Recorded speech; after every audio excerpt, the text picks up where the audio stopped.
Welcome back to A Clock in the Journal, where masks slip and speed cannot outrun the truth. Tonight's story is the quick one, from G.K. Chesterton's The Scandal of Father Brown. A tale of wit and deception, where Father Brown reminds us that no matter how fast falsehood runs, justice walks steadily behind. The strange story of the incongruous strangers is still remembered along that strip of the Sussex coast, where the large and quiet hotel called the Maypole and Garland looks across its own gardens to the sea. Two quaintly assorted figures did, indeed, enter that quiet hotel on that sunny afternoon, one being conspicuous in the sunlight and visible over the whole shore by the fact of wearing a lustrous green turban, surrounding a brown face and a black beard. The other would have seemed to some even more wild and weird, by reason of his wearing a soft black clergyman's hat with a yellow mustache and yellow hair of leonine length. He at least had often been seen preaching on the sands or conducting Band of Hope services with a little wooden spade, only he had certainly never been seen going into the bar of an hotel. The arrival of these quaint companions was the climax of the story, but not the beginning of it. And, in order to make a rather mysterious story as clear as possible, it is better to begin at the beginning. Half an hour before those two conspicuous figures entered the hotel and were noticed by everybody, two other very inconspicuous figures had also entered it, and been noticed by nobody. One was a large man, and handsome in a heavy style, but he had a knack of taking up very little room, like a background. Only an almost morbidly suspicious examination of his boots would have told anybody that he was an inspector of police in plain clothes.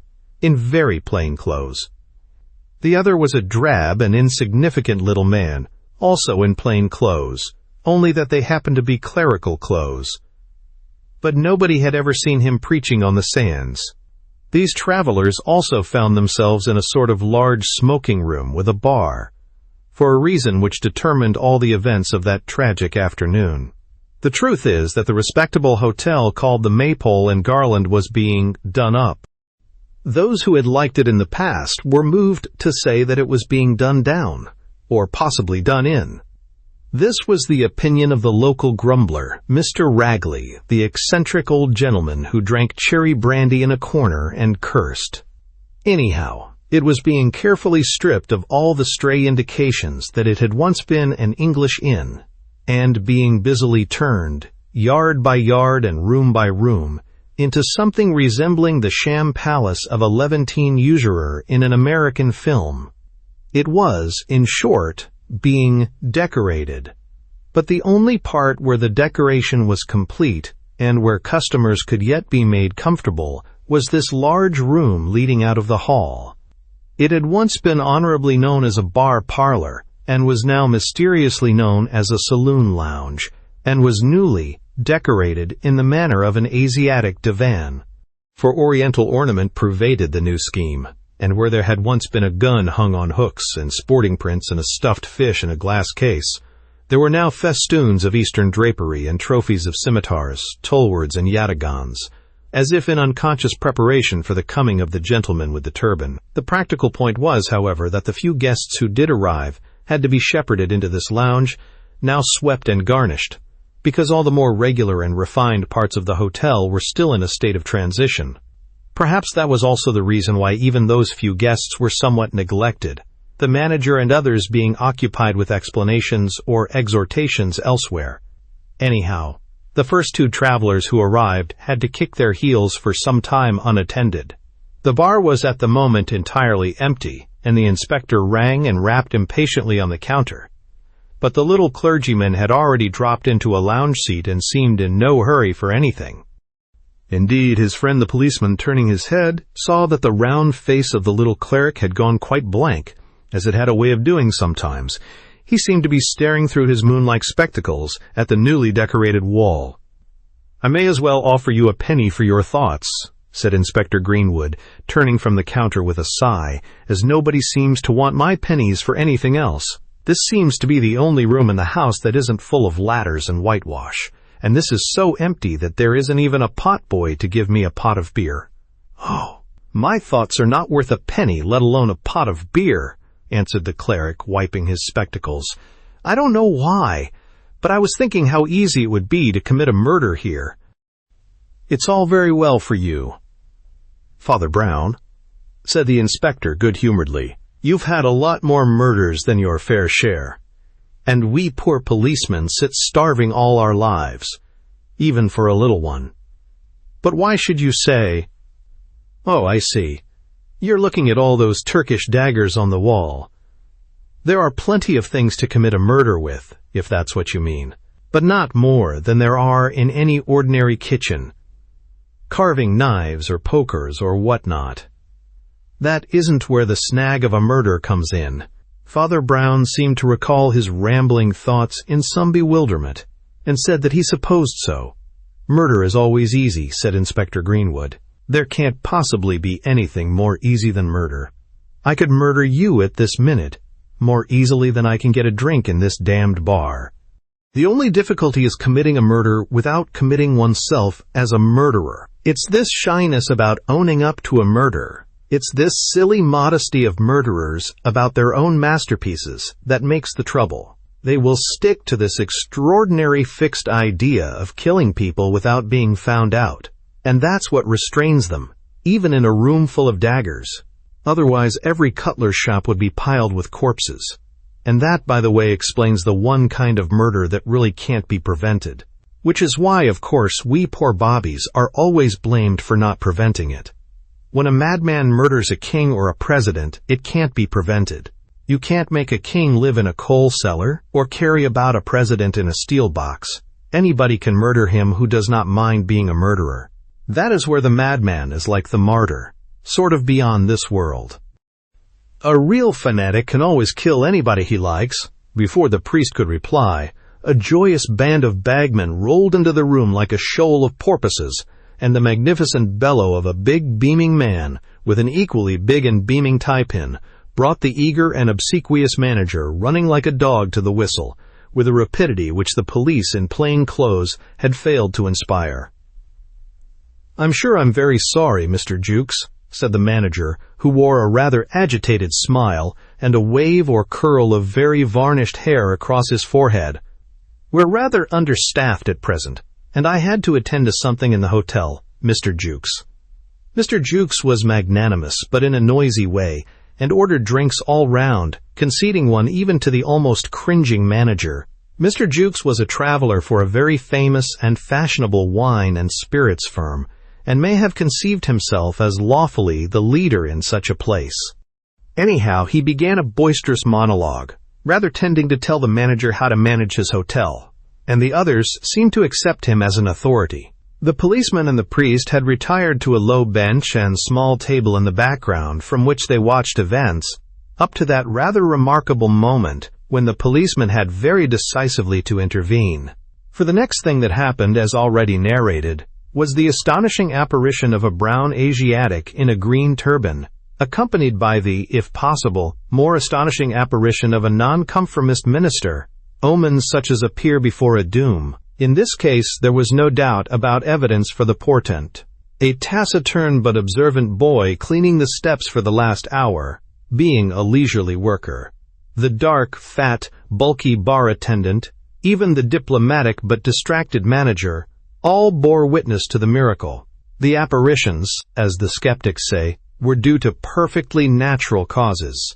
The man with the mane of yellow hair and the semi-clerical clothes was not only familiar as a preacher on the sands, but as a propagandist throughout the modern world. He was no less a person than the Reverend David Price Jones, whose far-resounding slogan was "Prohibition and Purification for Our Land and the Britons Overseas." He, as an excellent public speaker and organizer, and an idea had occurred to him that ought to have occurred to prohibitionists long ago. It was the simple idea that, if prohibition is right, some honor is due to the prophet who was perhaps the first prohibitionist.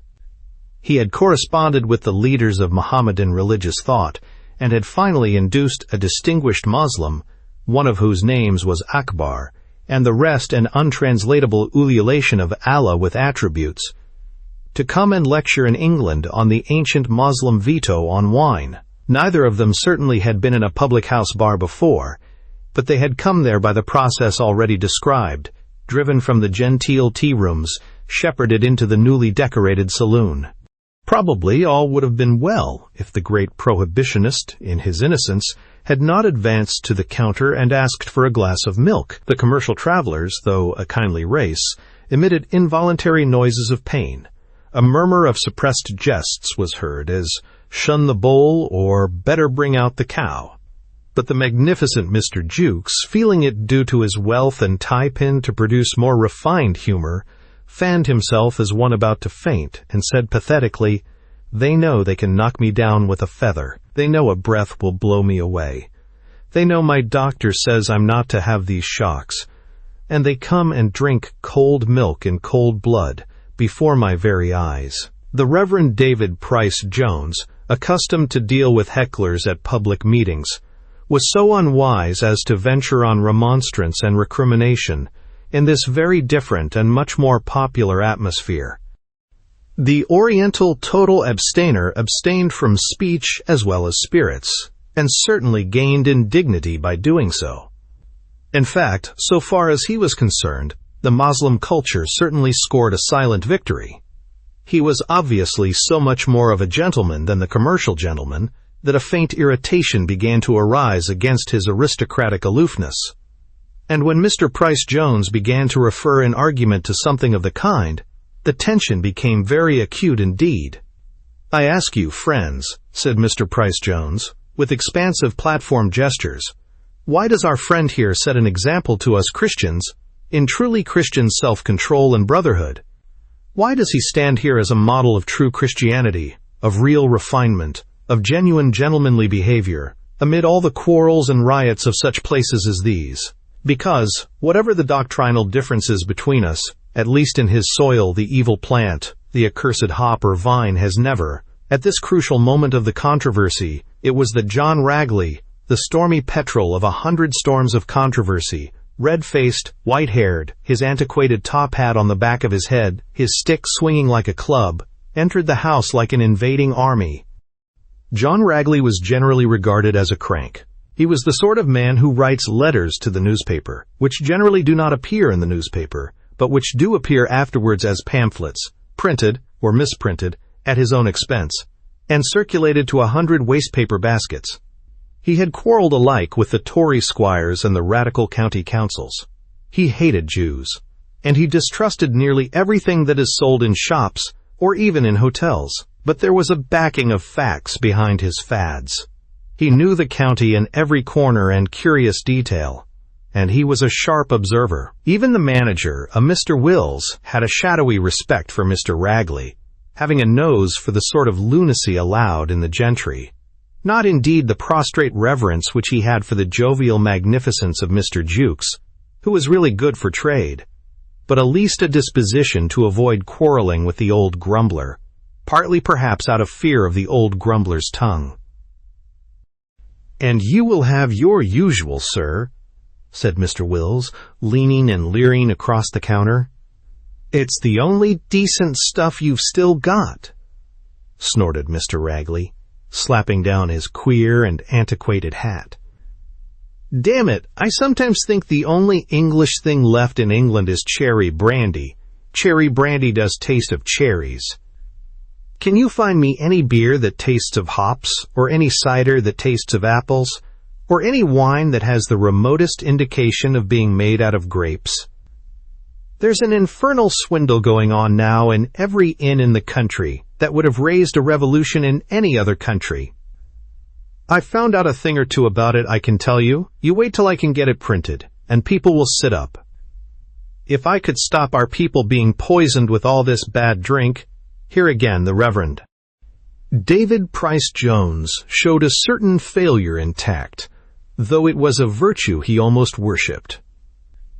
He was so unwise as to attempt to establish an alliance with Mr. Ragley by a fine confusion between the idea of bad drink and the idea that drink is bad. Once more he endeavored to drag his stiff and stately Eastern friend into the argument, as a refined foreigner superior to our rough English ways. He was even so foolish as to talk of a broad theological outlook, and ultimately to mention the name of Mahomet which was echoed in a sort of explosion. "God damn your soul," roared Mr. Ragley, with a less broad theological outlook. "Do you mean that Englishmen mustn't drink English beer because wine was forbidden in a damned desert by that dirty old humbug Mahomet?" In an instant, the inspector of police had reached the middle of the room with a stride. For, the instant before that, a remarkable change had taken place in the demeanor of the Oriental gentleman, who had hitherto stood perfectly still, with steady and shining eyes. He now proceeded, as his friend had said, to set an example in truly Christian self-control and brotherhood by reaching the wall with the bound of a tiger, tearing down one of the heavy knives hanging there and sending it smack like a stone from a sling, so that it stuck quivering in the wall exactly half an inch above Mr. Ragley's ear. It would undoubtedly have stuck quivering in Mr. Ragley if Inspector Greenwood had not been just in time to jerk the arm and deflect the aim. Father Brown continued in his seat, watching the scene with screwed-up eyes and a screw of something almost like a smile at the corners of his mouth, as if he saw something beyond the mere momentary violence of the quarrel. And then the quarrel took a curious turn, which may not be understood by everybody, until men like Mr. John Ragley are better understood than they are. For the red-faced old fanatic was standing up and laughing uproariously, as if it were the best joke he had ever heard. All his snapping vituperation and bitterness seemed to have gone out of him, and he regarded the other fanatic who had just tried to murder him with a sort of boisterous benevolence. "Blast your eyes," he said. "You're the first man I've met in 20 years. "Do you charge this man, sir?"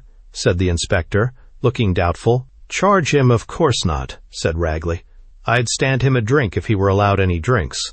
I hadn't any business to insult his religion, and I wish to God all you skunks had the guts to kill a man. I won't say for insulting your religion, because you haven't got any, but for insulting anything, even your beer."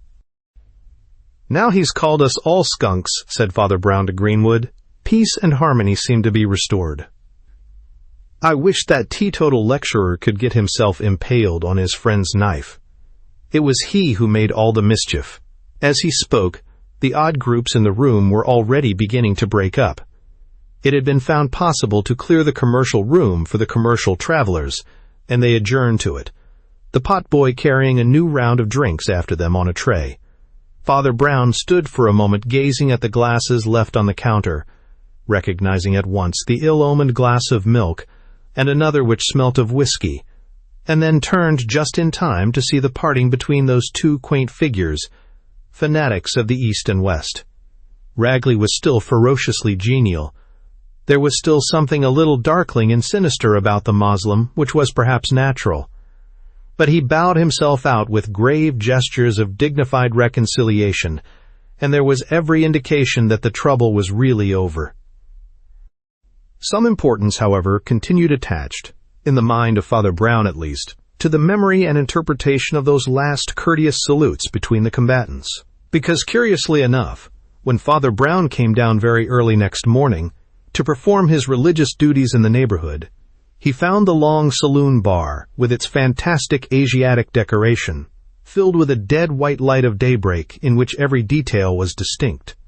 And one of the details was the dead body of John Ragley, bent and crushed into a corner of the room, with the heavy-hilted crooked dagger rammed through his heart.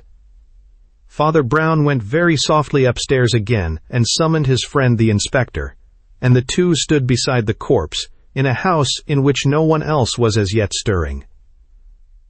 "We mustn't either assume or avoid the obvious," said Greenwood after a silence, "but it is well to remember, I think, what I was saying to you yesterday afternoon." "It's rather odd, by the way, that I should have said it yesterday afternoon." "I know," said the priest, nodding with an owlish stare. "I said," observed Greenwood, "that the one sort of murder we can't stop is murder by somebody like a religious fanatic. That Brown fellow probably thinks that if he's hanged, he'll go straight to paradise for defending the honor of the Prophet." "There is that, of course," said Father Brown. "It would be very reasonable, so to speak, of our Muslim friend to have stabbed him, and you may say we don't know of anybody else yet who could at all reasonably have stabbed him. But I was thinking," and his round face suddenly went blank again, and all speech died on his lips. "What's the matter now?" asked the other. "Well, I know it sounds funny," said Father Brown in a forlorn voice. "But I was thinking, in a way it doesn't much matter who stabbed him." "Is this the new morality?" asked his friend. "Or the old casuistry, perhaps? Are the Jesuits really going in for murder?" "I didn't say it didn't matter who murdered him," said Father Brown. "Of course, the man who stabbed him might possibly be the man who murdered him. But it might be quite a different man. Anyhow, it was done at quite a different time. I suppose you'll want to work on the hilt for fingerprints, but don't take too much notice of them. I can imagine other reasons for other people sticking this knife in the poor old boy. Not very edifying reasons, of course, but quite distinct from the murder. You'll have to put some more knives into him before you find out about that." "You mean—" began the other, watching him keenly. "I mean the autopsy," said the priest, "to find the real cause of death." "You're quite right, I believe," said the inspector, "about the stabbing anyhow. We must wait for the doctor, but I'm pretty sure he'll say you're right. There isn't blood enough. This knife was stuck in the corpse when it had been cold for hours. But why?" "Possibly to put the blame on the Mohammedan," answered Father Brown. "Pretty mean, I admit, but not necessarily murder. I fancy there are people in this place trying to keep secrets, who are not necessarily murderers." "I haven't speculated on that line yet," said Greenwood. "What makes you think so?" "What I said yesterday when we first came into this horrible room. I said it would be easy to commit a murder here. But I wasn't thinking about all those stupid weapons, though you thought I was. About something quite different."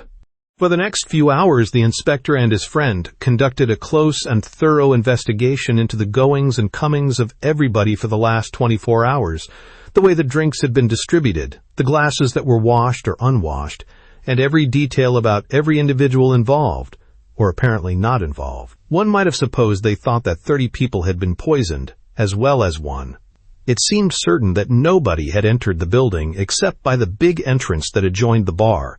All the others were blocked in one way or another by the repairs.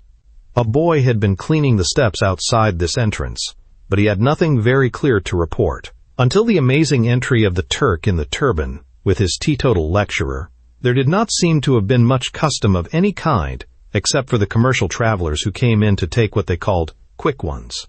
And they seemed to have moved together, like Wordsworth's cloud.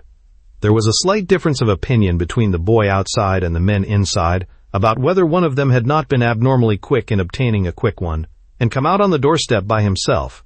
But the manager and the barman had no memory of any such independent individual. The manager and the barman knew all the travelers quite well, and there was no doubt about their movements as a whole. They had stood at the bar chaffing and drinking.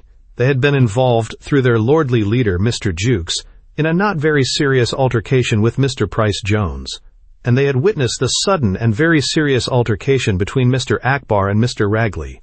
Then they were told they could adjourn to the commercial room and did so, their drinks being borne after them like a trophy. "There's precious little to go on," said Inspector Greenwood. "Of course, a lot of officious servants must do their duty as usual, and was out all the glasses, including old Ragley's glass. If it weren't for everybody else's efficiency, we detectives might be quite efficient." "I know," said Father Brown, and his mouth took on again the twisted smile. "I sometimes think criminals invented hygiene. Or perhaps hygienic reformers invented crime. They look like it, some of them. Everybody talks about foul dens and filthy slums in which crime can run riot, but it's just the other way. They are called foul, not because crimes are committed, but because crimes are discovered. It's in the neat, spotless, clean, and tidy places that crime can run riot.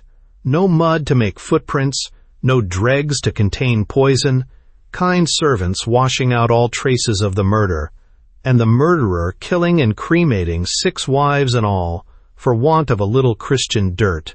Perhaps I express myself with too much warmth, but look here. As it happens, I do remember one glass, which has doubtless been cleaned since, but I should like to know more about it." "Do you mean Ragley's glass?" asked Greenwood. "No. I mean nobody's glass," replied the priest. "It stood near that glass of milk, and it still held an inch or two of whiskey." Well, you and I had no whiskey. I happen to remember that the manager, when treated by the jovial Jukes, had a drop of gin.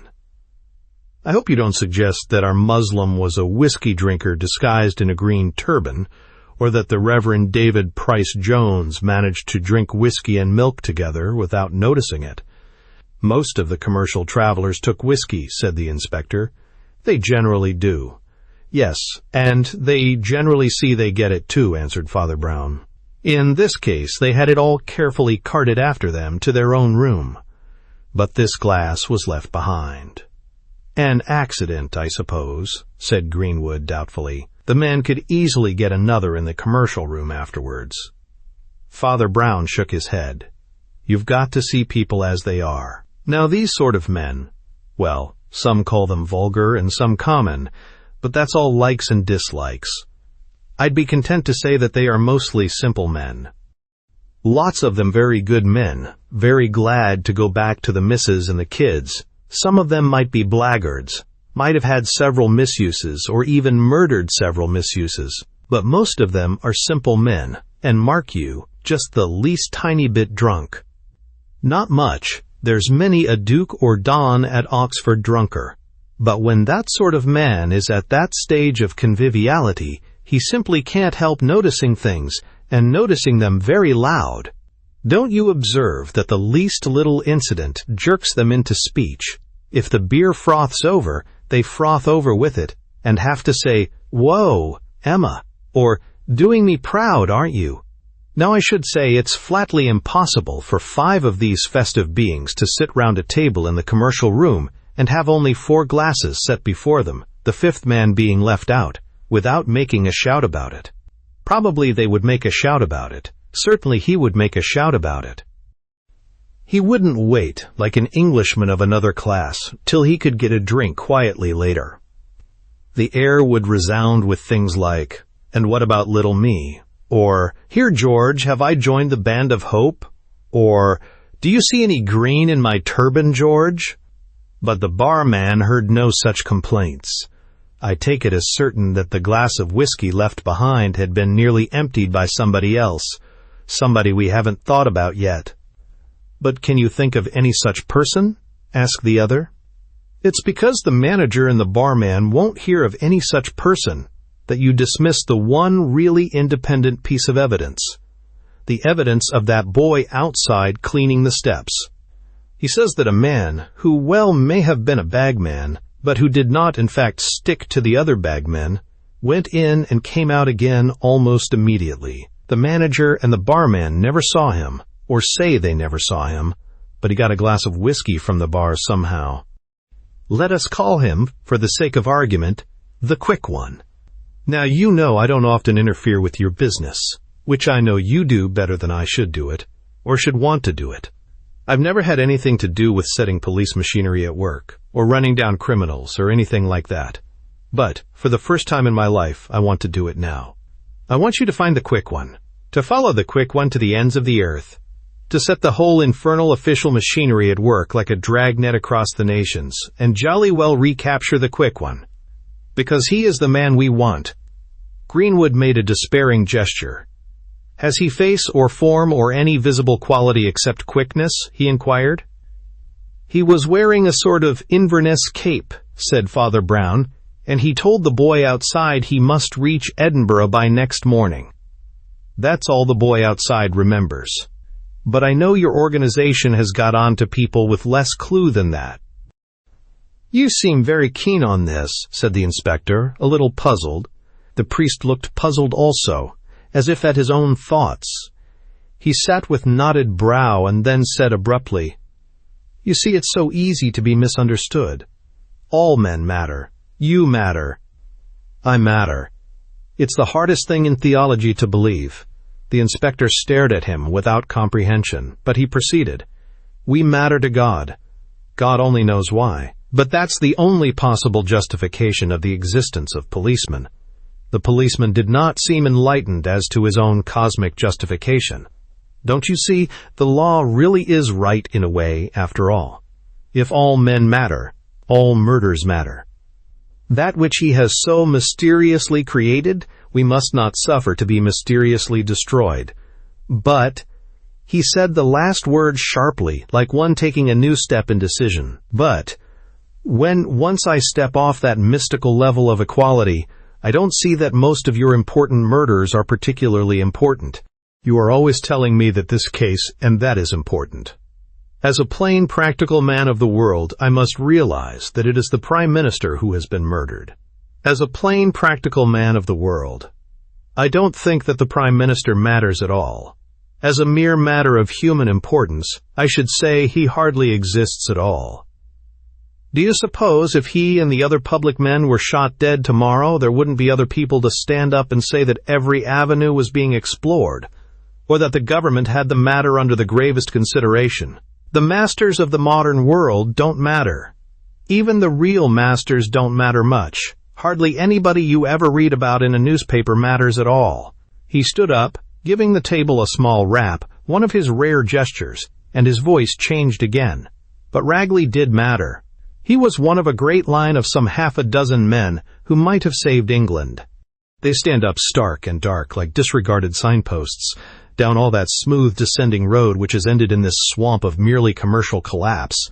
Dean Swift and Dr. Johnson and old William Cobbett, they had all, without exception, the name of being surly or savage, and they were all loved by their friends, and they all deserved to be. Didn't you see how that old man, with the heart of a lion, stood up and forgave his enemy as only fighters can forgive? He jolly well did do what that temperance lecturer talked about. He set an example to us Christians and was a model of Christianity. And when there is foul and secret murder of a man like that, then I do think it matters so much that even the modern machinery of police will be a thing that any respectable person may make use of. Oh, don't mention it. And so, for once in a way, I really do want to make use of you. And so, for some stretch of those strange days and nights, we might almost say that the little figure of Father Brown drove before him into action all the armies and engines of the police forces of the Crown, as the little figure of Napoleon drove the batteries and the battle lines of the vast strategy that covered Europe. Police stations and post offices worked all night. Traffic was stopped, correspondence was intercepted, inquiries were made in 100 places in order to track the flying trail of that ghostly figure, without face or name, with an Inverness cape and an Edinburgh ticket. Meanwhile, of course, the other lines of investigation were not neglected.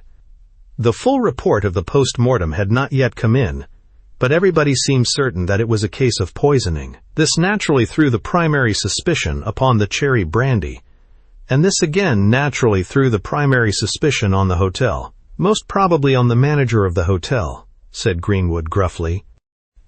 He looks a nasty little worm to me.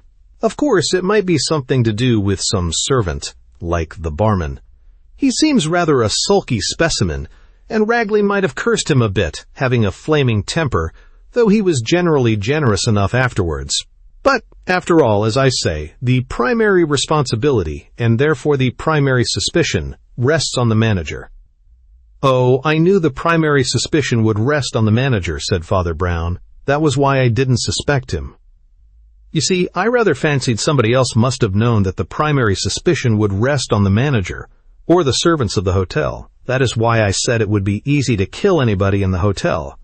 But you'd better go and have it out with him, I suppose. The inspector went, but came back again after a surprisingly short interview, and found his clerical friend turning over some papers that seemed to be a sort of dossier of the stormy career of John Ragley. "This is a rum go," said the inspector. "I thought I should spend hours cross-examining that slippery little toad there, for we haven't legally got a thing against him.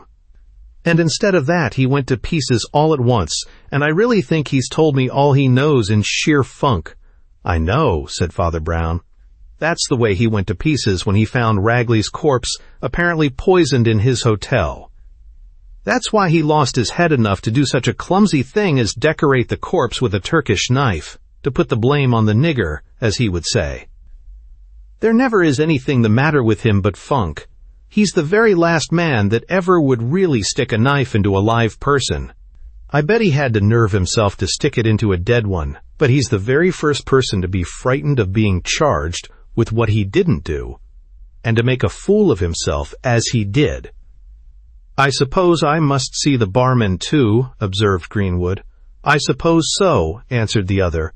"I don't believe myself it was any of the hotel people.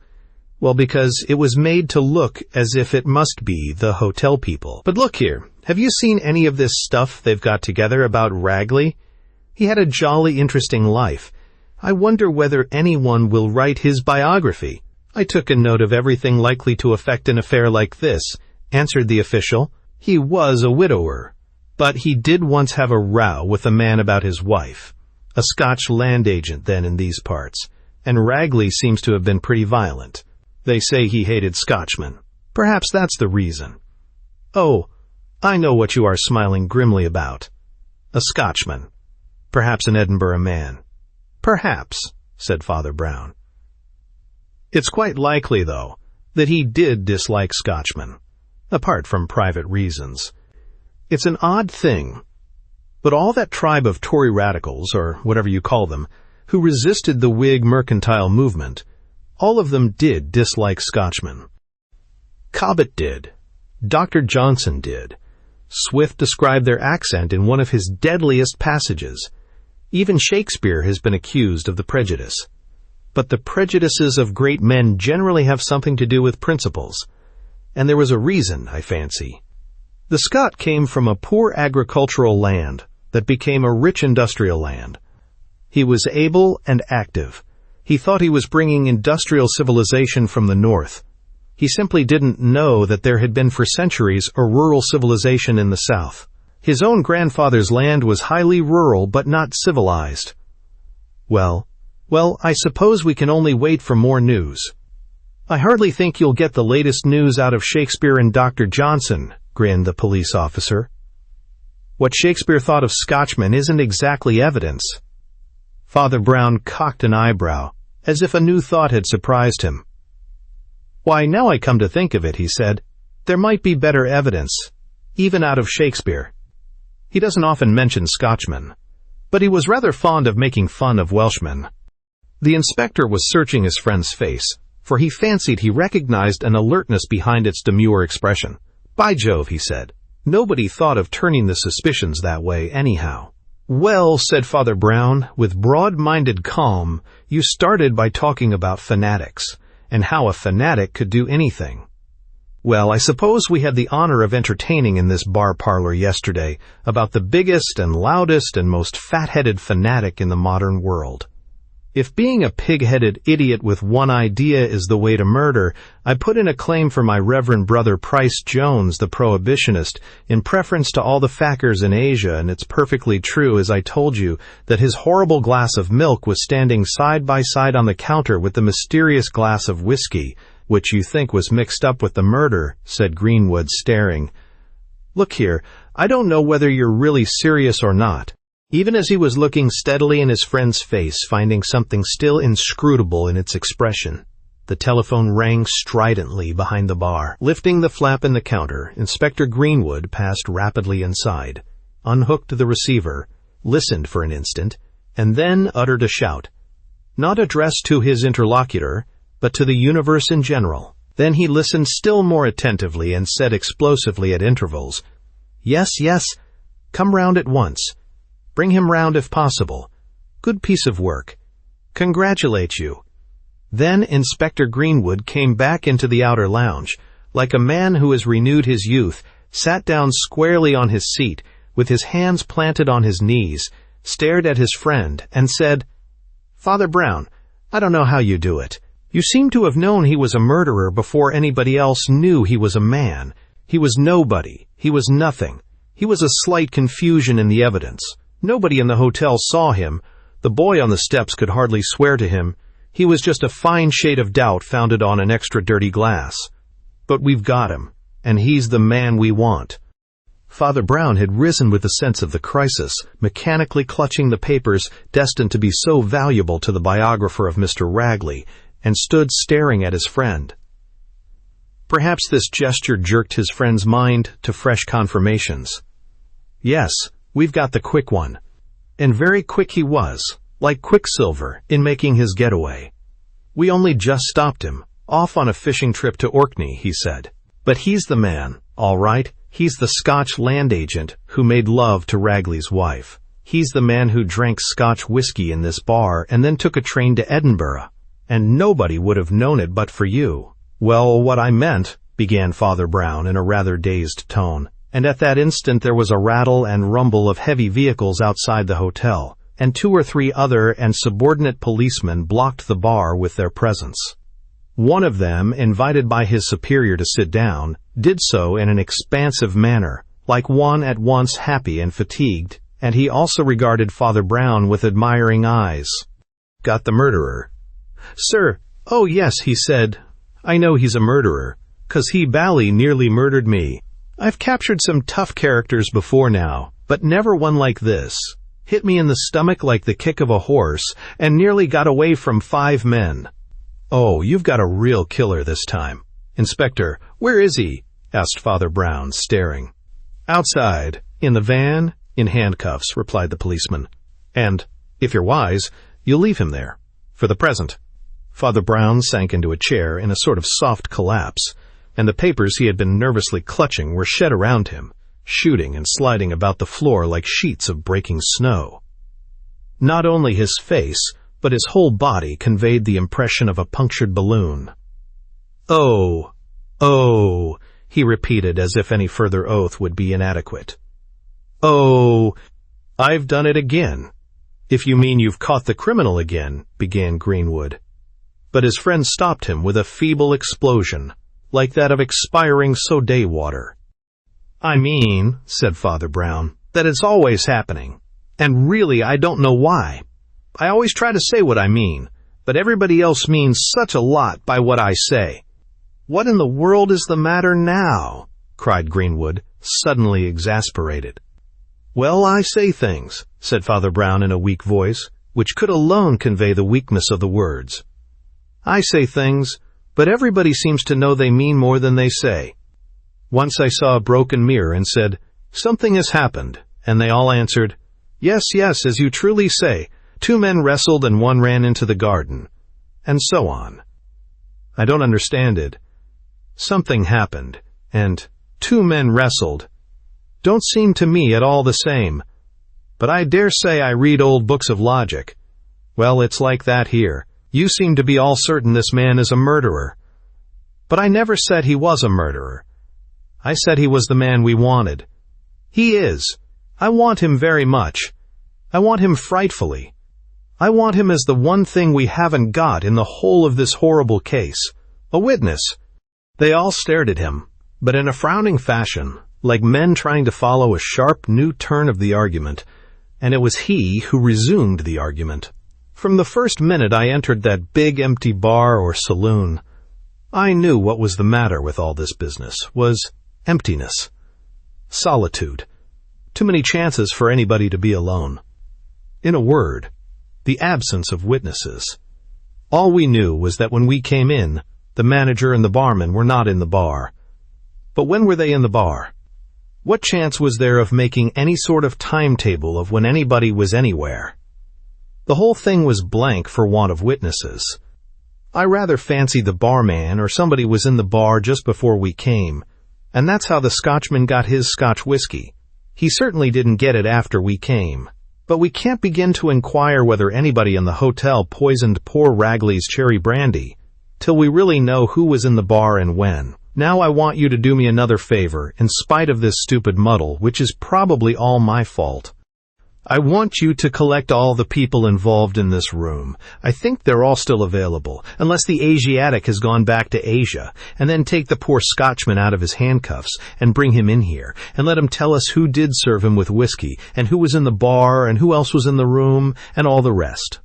He's the only man whose evidence can cover just that period when the crime was done. I don't see the slightest reason for doubting his word." "But look here," said Greenwood. "This brings it all back to the hotel authorities.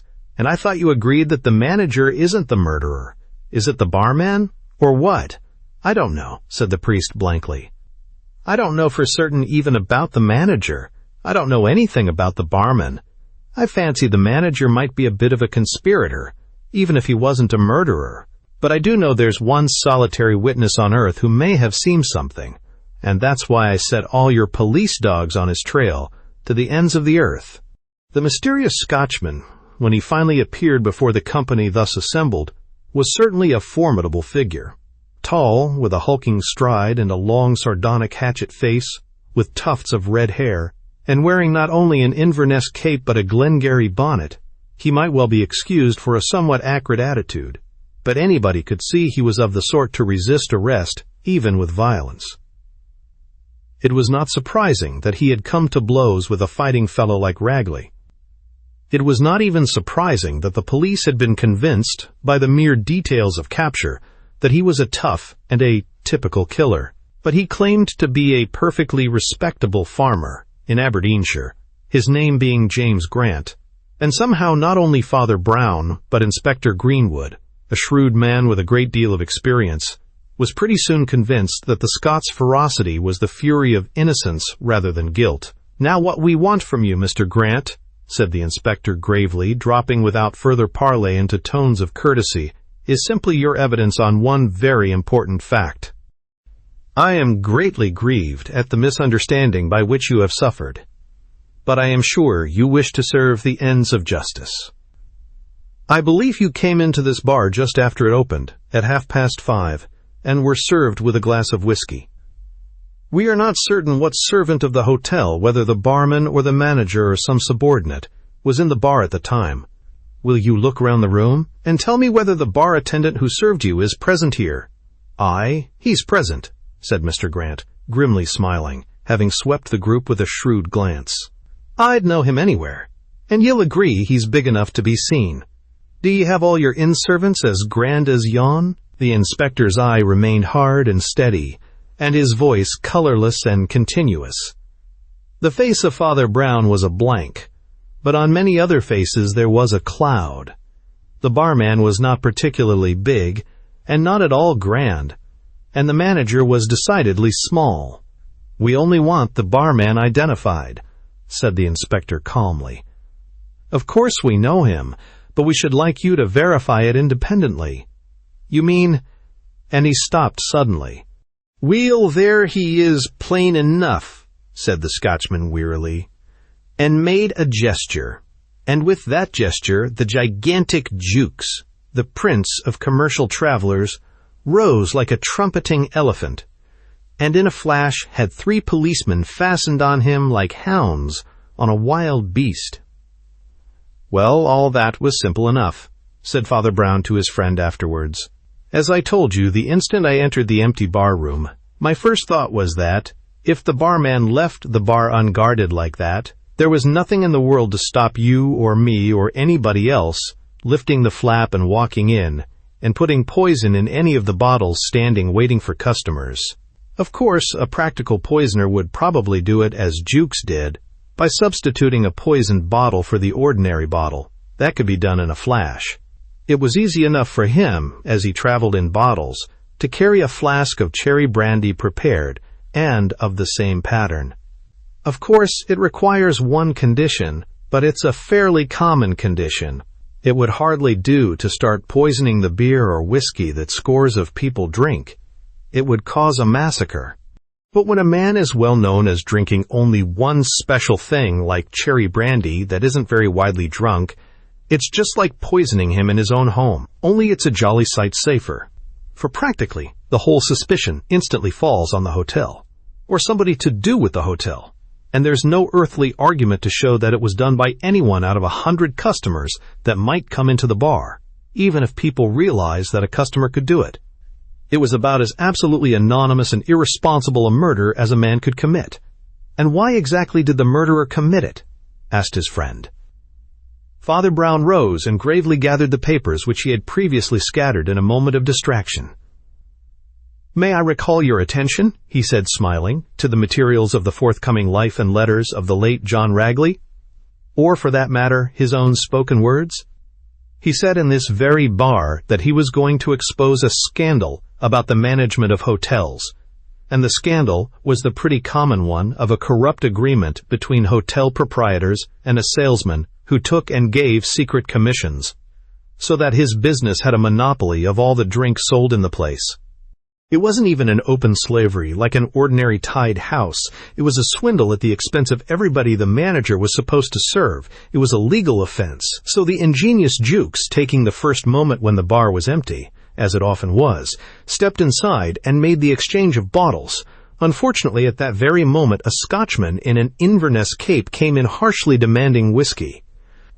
Jukes saw his only chance was to pretend to be the barman and serve the customer. He was very much relieved that the customer was a quick one. "I think you're rather a quick one yourself," observed Greenwood, "if you say you smelt something at the start, in the mere air of an empty room." "Did you suspect Jukes at all at the start?" "Well, he sounded rather rich somehow," answered Father Brown vaguely. "You know when a man has a rich voice, and I did sort of ask myself why he should have such a disgustingly rich voice, when all those honest fellows were fairly poor. But I think I knew he was a sham when I saw that big shining breastpin." "You mean because it was sham?" asked Greenwood doubtfully. "Oh, no, because it was genuine," said Father Brown.